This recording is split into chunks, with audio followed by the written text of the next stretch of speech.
Good afternoon, you filthy animals. Today we will be going over the settings in Skaldsong. This tutorial's primarily for newer players who may not know what they're looking at. So when you start the game, after a little bit, you'll come up to a screen like this. This is as of version 1.2.2. The version you're playing on now is likely far past that.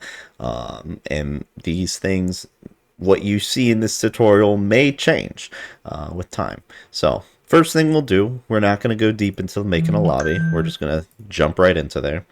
And you will see a screen like this. It's pretty blank, not a lot to look at. For now, we're going to close this campaign window, and we're going to go to the settings at the top right here. So we have a lot of different buttons in here. For a link to this video, you'll hit the quick start guide. To invite your friends to the game, invite friends, it will bring up the overlay. To join our Discord, you will hit join Discord. Players, this will be for when you are playing multiplayer, or if you're just assigning a character yourself. That will be later in the tutorial. That will be in the creating and assigning a player section. The game settings, this we will be looking at shortly, so I'm going to put this to the side. Notifications, this lets you set what notifications you will get in the game. Now, errors, systems, and warnings you will always get. Player status is when a player leaves and joins the games. All these generation ones have to do with content being generated during the game. It will pop up saying started generating item, finished generating item. These are the default settings. Image generation, it'll tell you when it starts generating an image, when it finishes. Game actions, honestly forget off the top of my head. Quest completions, when you finish a quest. Now exiting out of that. So we have load game, save game, load campaign, export campaign, and some workshop ones, as well as clear chat messages. This will completely clear the chat box. There's other ways you can do that, but it's there as an option, and then exit the main menu. So load game, save game, those are going to be your main options for loading into a previous game or to save your current one.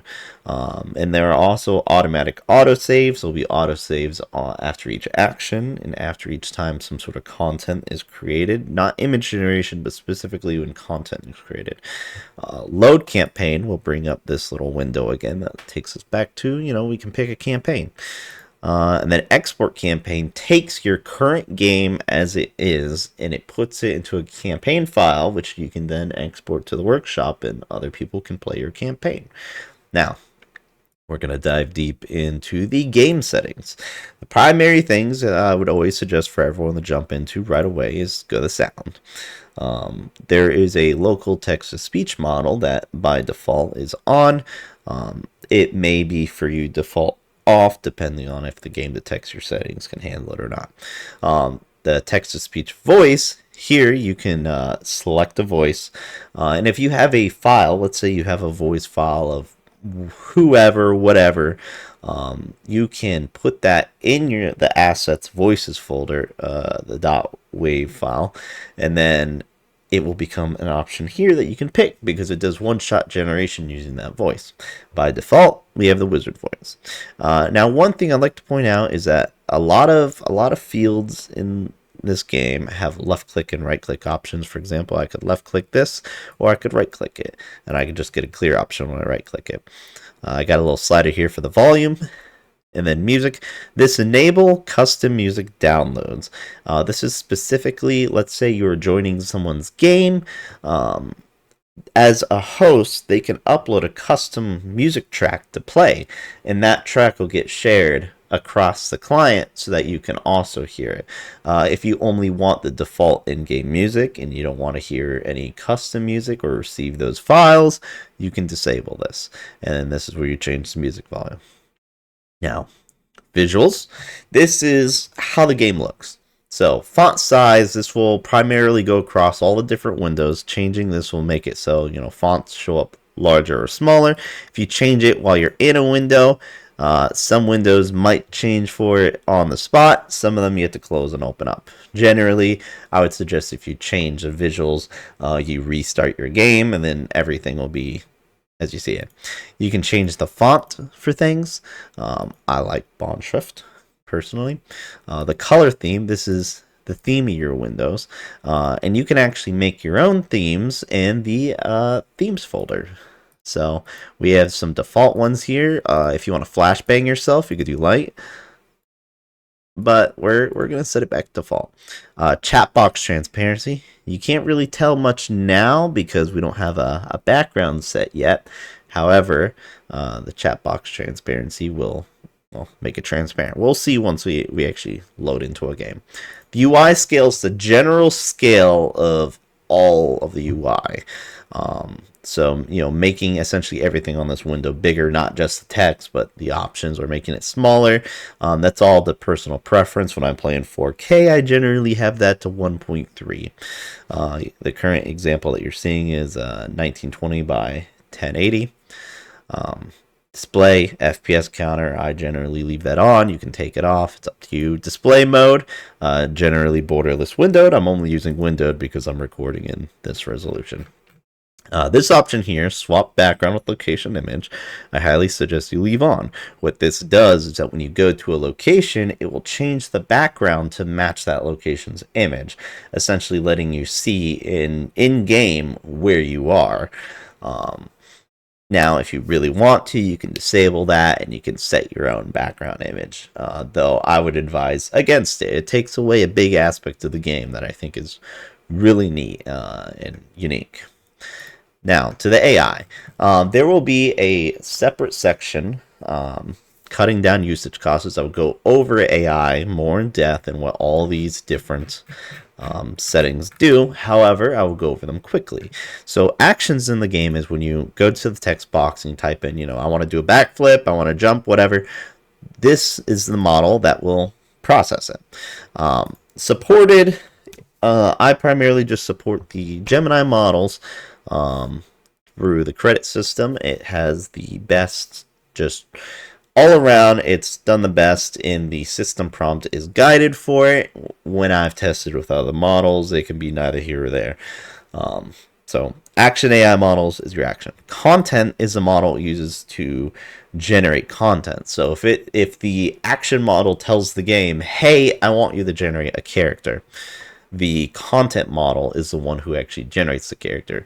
And the summary AI model is used to generate the long-term history, which would be in here, which we'll go over all these windows in a minute. So response max word count. It's not a hard limit, it's more of a soft limit. It tells the AI a word count to stay under. And basically what this means, if you want very long prose, very long responses that go super in depth, you want to raise this. Generally, I think if you put in your action, you see the direct results of the action, and then you get to your next thing, I'd keep it at 80. AI notes max word count. I like to put this high for my campaigns because it's the AI notes is essentially how much memory the AI is allowed to have for its own notes. I will explain that later in the video. AI temperature. So the AI temperature is basically the lower the temperature is, the more rigid it is in its responses and the less random it is. Where the higher it is, the more random it is. Generally, I keep this at 0.8. However, if you want to mix it up a little bit, you want to see if the AI can change up 1.2, but 0.8 seems to work well for me. Disable action AI. If for some reason you want to play Skaldsong and you want to play as a DM and you want to just use Skaldsong as how you communicate, how you play the game, how you show visuals, everything like that, you could just disable action AI and the AI will no longer come into use, except for if you generate content or something. Object history generation. So what this does is whenever something is generated or something happens in game, the game can generate history entries for items, characters, locations. This doesn't have to do with long-term history, and this does not disable that. However, if you're trying to save money and you don't care if maybe a specific note about an item, like maybe the item is used to slay some big bad boss, and you don't care if that's noted in its history, you can disable this.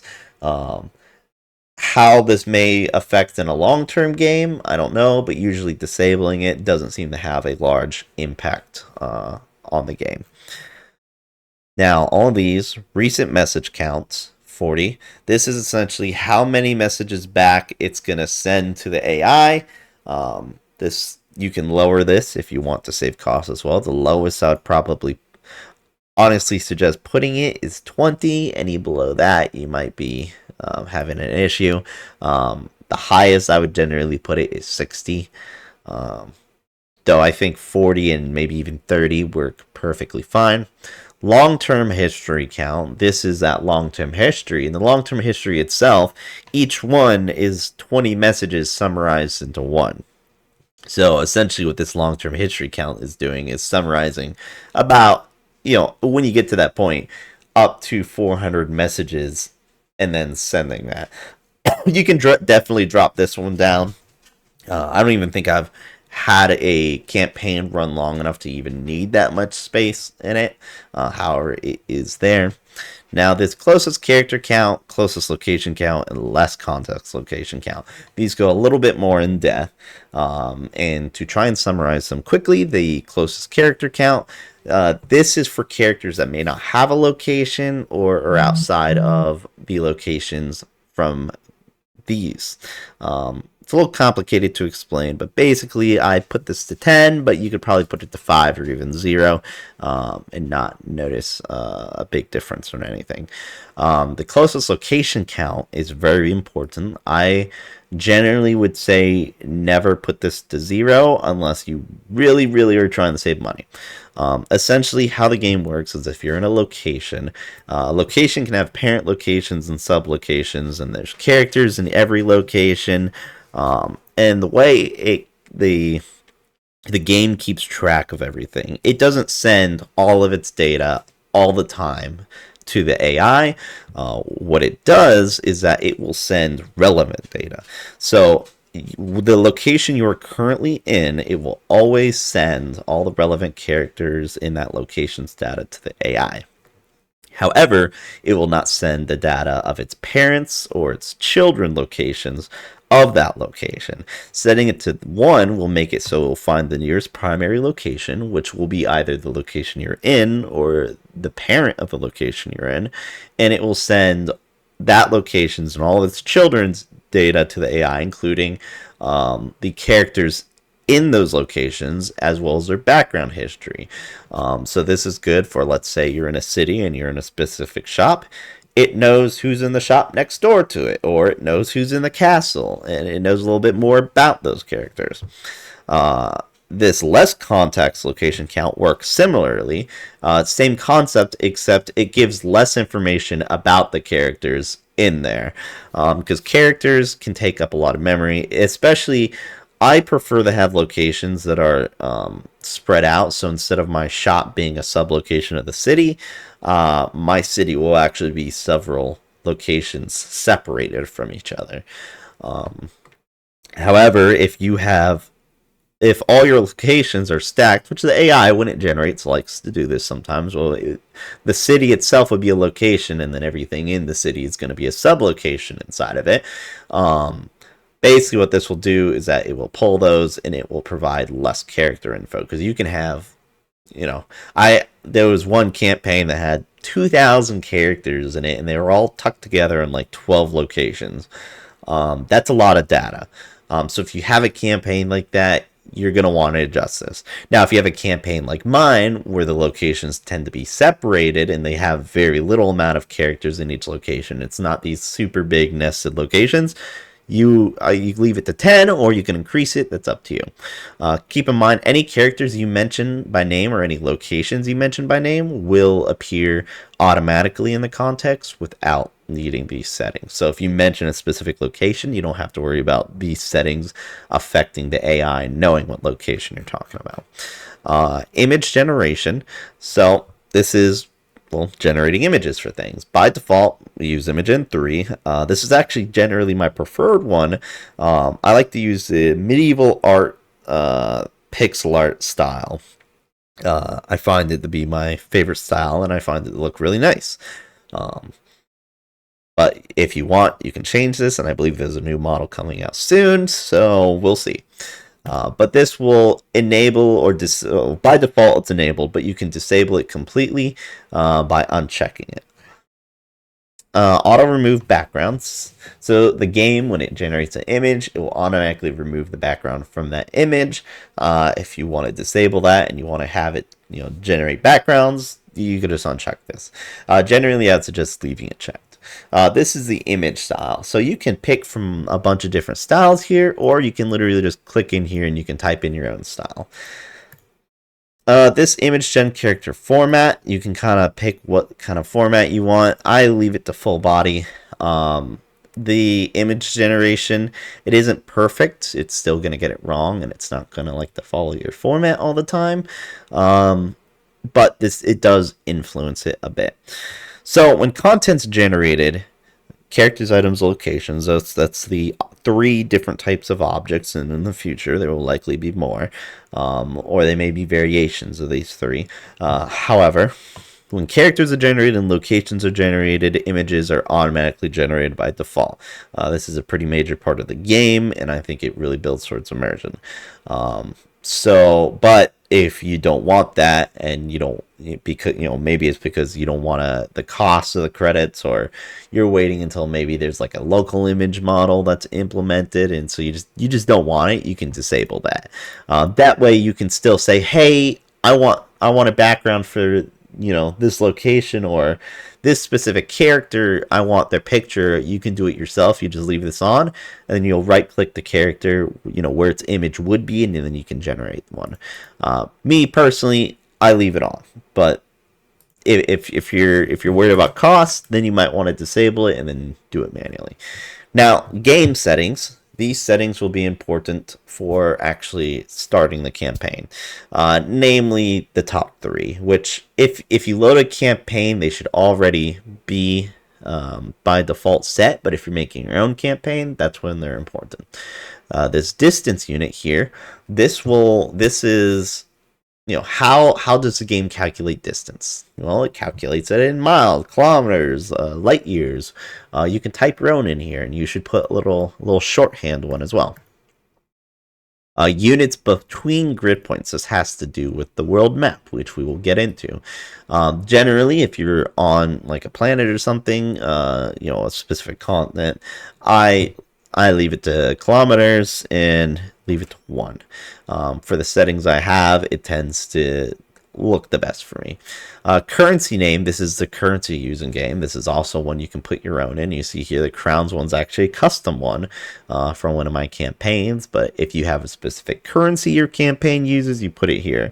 There's not multiple currencies. However, the game itself tends to, if there is another currency in the world, it still uses your currency. However, it kind of handles it itself. It's somewhat smart enough to be able to do that. This you generally don't have to worry about. It has to do with the chat linking system, which you will see an example of when we hop into a campaign. But essentially, characters and locations, when their name is brought up in the chat or in your notes, it will create a link to those, and then you can click on the link to access the character's page without having to dig through it. This last one here, generation cores, is it's the amount of CPU cores from your computer it will use to generate the map. This should only affect the host because it sends it out to the rest of the players after the host generates it.